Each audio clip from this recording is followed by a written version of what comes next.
ഇന്ന് രാവിലെ നേരം വെളുപ്പം 4 മണിക്ക് റെസ്റ്റോറൻറ്റിൽ 1-2 കാര്യങ്ങളുണ്ടായിട്ട് വിളിച്ച് രാവിലെ അത് ഇറങ്ങിപ്പോയത്. അപ്പൊ വീണ്ടും ചില വീഡിയോ ചെയ്യാൻ പറ്റില്ലല്ലോ. അത് കഴിഞ്ഞ് ഇപ്പൊ വീണ്ടും 10-12 മണിയായി. ഇന്ന് വെള്ളിയാഴ്ചല്ലേ, പള്ളിയിലൊക്കെ പോകാണ്ട്. അപ്പൊ കാര്യമൊക്കെ കൂടി ആയിട്ട് ഉച്ചയ്ക്ക് ഇറങ്ങുന്നത്. കുറച്ച് പണിയാളുണ്ട്. ഇന്നത്തെ ഇവന്റിന്റെ ക്ലൈന്റിന്റെ മീറ്റിംഗ് ഒന്നും നടന്നിട്ടില്ല. ഇവന്റിന്റെ 1-2 വീഡിയോസ് ഒക്കെ എടുത്ത് വെച്ചിട്ടുണ്ട്. ആ സാധനങ്ങളൊന്നും പോസ്റ്റ് ചെയ്തിട്ടൊന്നുമില്ല. കുറേ പരിപാടികളുണ്ട്. നോക്കാം ഇന്ന് എന്തൊക്കെ പരിപാടികൾ നോക്കാം. ഇന്ന് കുറച്ച് രാഷ്ട്രീയ ചർച്ച ആയാലോ എന്ന് അറിയിക്കാം.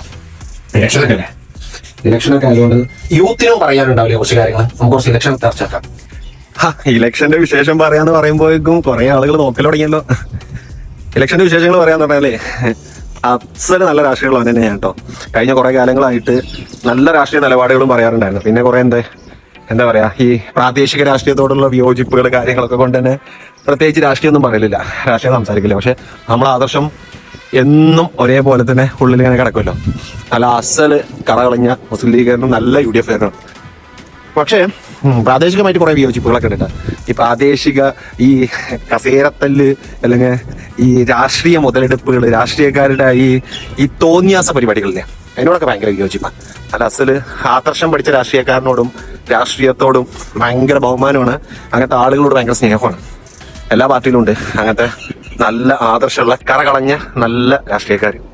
എന്ന് വെച്ചാൽ നാടിന്റെ നന്മയ്ക്കും സേവനത്തിനും വേണ്ടിയിട്ട് മാത്രം ജീവിതം മാറ്റിവെച്ച കുറെ ആൾക്കാരുണ്ട്. ഉദാഹരണത്തിന് ഇപ്പോ റീസെന്റ് നിങ്ങൾ കാണുന്നുണ്ടാവും MK മുനീർ സാഹിബിനെ പോലെയുള്ള ആളുകൾ നല്ല അസല് രാഷ്ട്രീയക്കാരനാണ്. എല്ലാ പാർട്ടിയിലും ഉണ്ട്. പക്ഷെ ഞാൻ ഇന്നിപ്പോ പറയാൻ വന്ന കാര്യം എന്താ പറയുക, ഈ രാഷ്ട്രീയത്തിന്റെ ഒരു പ്രത്യേകത. ഇന്നിന്റെ രാഷ്ട്രീയത്തിന് ഒരു നല്ല അടിപൊളി പ്രത്യേകത ഉണ്ട്. കാരണം 21ാം നൂറ്റാണ്ടിൽ ജീവിക്കുന്ന നമ്മളെ സംബന്ധിച്ചിടത്തോളം യൂത്ത്, യങ്സ്റ്റേഴ്സ് ഒക്കെ കുറേ കാഴ്ചപ്പാടുകൾ, പുതിയ പുതിയ രീതികളൊക്കെ നന്നായിട്ട് അറിയുന്ന കുറേ ആളുകളുണ്ട്. എന്ന് വെച്ചാൽ ചെറുപ്പക്കാരായിട്ടുള്ള നല്ല ചുറുചുറക്കുള്ള ആൾക്കാർ, അങ്ങനത്തെയൊക്കെ ആളുകളുണ്ടല്ലോ. ഇന്ന് ഇപ്പോഴത്തെ സ്ഥാനാർത്ഥി കാൻഡിഡേറ്റ്സ് ലിസ്റ്റ് ഒക്കെ നോക്കുന്ന സമയത്ത് കാണാം ഒരുപാട് കഴിവുള്ള നല്ല നല്ല കാലിബറുള്ള, നന്നായിട്ട് സംസാരിക്കാൻ പറ്റുന്ന, ജനങ്ങൾക്കിടയിൽ പ്രവർത്തിക്കാൻ പറ്റുന്ന, പുതിയ പുതിയ ഇന്നോവേഷൻസ് കൊണ്ടുവരാൻ പറ്റുന്നൊക്കെ കുറേ ആളുകൾ ഇന്നത്തെ കാൻഡിഡേറ്റ്സ് ലിസ്റ്റിലുണ്ട്. അത് CPM-ൻ്റെതും ഉണ്ട്, അതേപോലെ തന്നെ മുസ്ലിം ലീഗിൻ്റെ ഉണ്ട്. ഈ മൂന്നാംകിട രാഷ്ട്രീയത്തിനോട് എനിക്ക് തീരെ താല്പര്യമില്ല, അവരെ വിട്. അതല്ലാത്ത കേസിൻ്റെ ഞാൻ പറഞ്ഞു.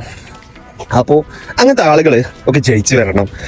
ഇപ്രാവശ്യം 140 മണ്ഡലങ്ങളുടെ നിയമസഭാ മണ്ഡലങ്ങളിലെ ഭൂരിപക്ഷവും ആ ഒരു എന്താ പറയാ നിയമസഭയ്ക്കുള്ളിൽ ചെറുപ്പക്കാരുടെ ആധിപത്യം ആവണം എന്നുള്ള തരത്തിലുള്ള ആഗ്രഹമുള്ളവനാണ്. കാരണം പ്രായം കൊണ്ടാവണം എന്നില്ല ഇപ്പൊ ഞാൻ ഇത് പറയുന്നത്. ഈ പഴയകാല രാഷ്ട്രീയക്കാർക്ക് ഒരു ചിന്താഗതി ഉണ്ട്. എന്താ വെച്ചാൽ അവര് ചിന്തിക്കുന്നത്, അവരുടെ കാഴ്ചപ്പാട്, അവരുടെ രീതികളൊക്കെ തന്നെയാണ് ശരി. അവരുദ്ദേശിക്കുന്ന പോലെ തന്നെയാണ് നാടിന്റെ വളർച്ചയോ നാടിന്റെ കാഴ്ചപ്പാടോ തെറ്റാ.